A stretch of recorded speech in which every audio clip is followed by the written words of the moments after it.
এই পার্শ্ববর্তী গ্রামে এই দুজন ভাই ধোতা আর ধোতি, দুই ভাই এরাদের খুব সম্পর্ক ভালো। এর মধ্যে খুব নাম দুই ভাই।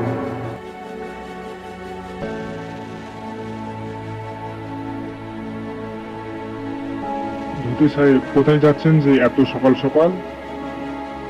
আমি একটু যাচ্ছি শহরের দিকে, একটু কাজ আছে তো তাই একটু যাচ্ছি। তুমি আমার ওই জমিতে একটু চাষ দিয়ে রেখো তো, যেন আমি সময় মতন এসে ধান ফলাতে পারি।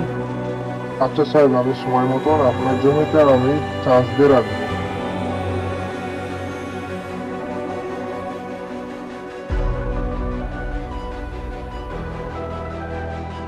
গিন্নি, ও গিন্নি, একটু শুনছো গিন্নি?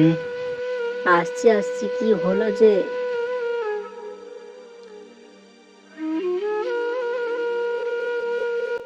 ঘরে উনুনিতে রান্না হচ্ছে, কি বলবে বলো। ভোতা সাহেব আমাকে বলেছিল যে ওর জমিতে চাষ দেওয়ার জন্য। আমার যে শরীর খারাপ, দুদিন আমি যেতে পারিনি কো। কি করা যায় বলো তো গিন্নি? আসিদ ভাইকে বললেই তো হয় গো। ওই গ্রামে যোতনাথপুরে আসিদ ভাইকে বললে কেমন হয় গো, বলো। হ্যাঁ গো গিন্নি, ঠিক বলেছো যে।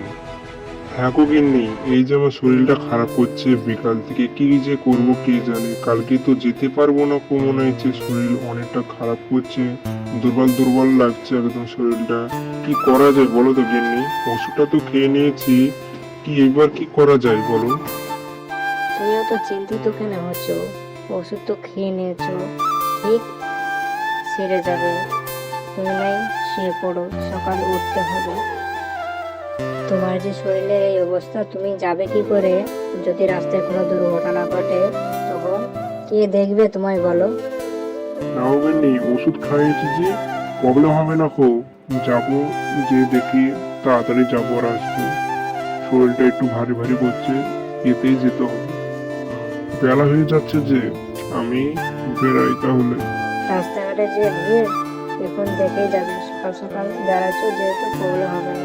যাও তাহলে।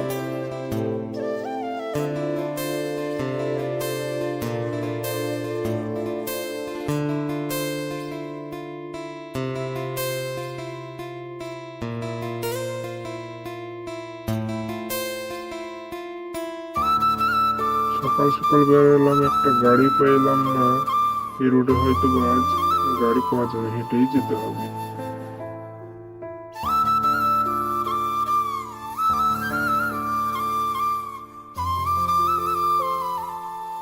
আসিদ, ওই আসিদ ভাই বাড়িতে আছে নাকি? আসিদ, কি হয়েছে? আসছি আসছি।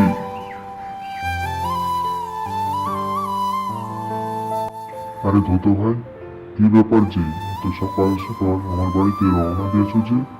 বলো, কেমন আছেন যে ধোতা? ভালো আছেন তো? না গো আসিদ ভাই, এই দুদিন ধরে আমার শরীরটা ভীষণ খারাপ, কি যে বলি তোমায়। শরীর চলে না আমার। ধোতা সাহেব বলেছে ও ধান খেতে চাষ দেওয়ার জন্য, তাই তোমাকে বলতে এসছি। ওই গ্রামে আমি লাঙল দিতে যে গরু না হলে আমার পায়ে একটু লেগেছে, তাই আমি হাঁটতে পারি না, হেঁটে চলাফেরা করতে পারি না, খুবই কষ্ট হয়, তাই আমি যেতে পারবো না ভাই।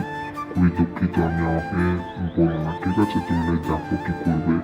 হেঁটে চলাফেরা আমার খুবই কষ্ট হয়ে গেছে, তাই আমি যেতে পারছি না খুব।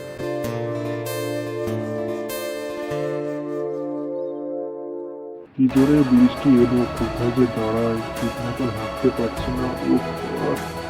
কি ব্যাপার গো, তোমার মন আজকে খুব মরা মরা লাগছে। কিছু হয়েছে নাকি গো? যে বলেছো তো আসিফ ভাইকে আমাদের জমিটা যেন চাষ দেওয়া হয় যেন, আর ধোতা ভাইয়ের কি ব্যাপার গো, কিছু বলছো না যে? হ্যাঁ গো গিনি, ঠিক বলেছো। এমনিতে আমার শরীরটা চলছে না কো, আবার গতকাল আমি বৃষ্টিতে ভিজতে ভিজতে আসতে হয়েছে, শরীরটা পুরো খারাপ হয়ে গেছে। কিভাবে কি করব ভেবে পাচ্ছি না কো। সময় মতো না চান্স দিতে পারলে ওদিকে একটা ঝামেলার ব্যাপার, কি করি গো গিন্নি, ভেবে পাচ্ছি না কো। খুব বড় মুশকিলে পড়লাম গো। তুমি কাল ভোরবেলায় বেরাবে, না হলে যে আমাদের চাষ খেতে চাষ দেওয়া হবে না। ওদিকে ধোতা ভাইয়ের জমিটা চাষ দিতে হবে। যাই হোক, তুমি কালকে ভোরবেলায় উঠে বেরাবে, না হলে খুব খারাপ হবে, আমার থেকে খারাপ আর কেউ হবে না। তুমি কাল যাবে যে অবস্থায় হোক। এত দেরি করে কি ওঠে নাকি? এই মাত্র সকাল হলো বলে তুমি তাড়াতাড়ি করে বেরাও।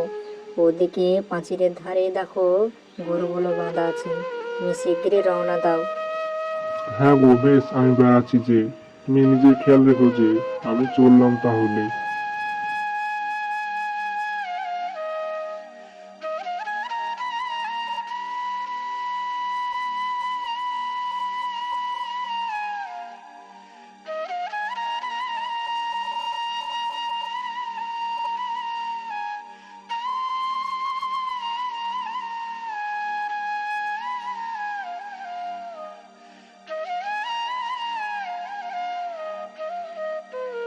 তোরা তার শেষ টাইমে চাষ করার শেষে সেটা বাঘের কবর করে